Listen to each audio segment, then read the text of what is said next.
আপনারা জানেন আজ থেকে কিছুদিন আগে কলকাতার আরজিকর মেডিকেল কলেজে এক মহিলা চিকিৎসক যাকে নৃশংসভাবে ধর্ষণ করে খুন করা হয়েছে, তার দোষীরা এখনো অধরা এবং কিছু দোষীকে স্বার্থরক্ষিতে আড়াল করা হচ্ছে। আমরা সেই বোন যে মায়ের কোল খালি হয়ে গেল, তার সে যাতে উপযুক্ত বিচার পাই, সেই বিচারের দাবিতে আমাদের এই আন্দোলন।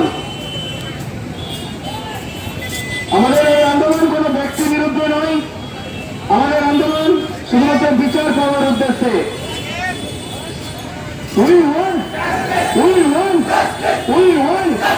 তিলোত্তমার ধর্ষণকারীরা এখন আপনারা কেন প্রশাসন তুমি জবাব দাও।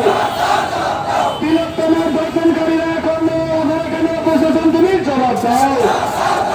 এই জবাব তোমায় দিতেই হবে, এই জবাব তোমায় দিতেই হবে। We won! We won! We won!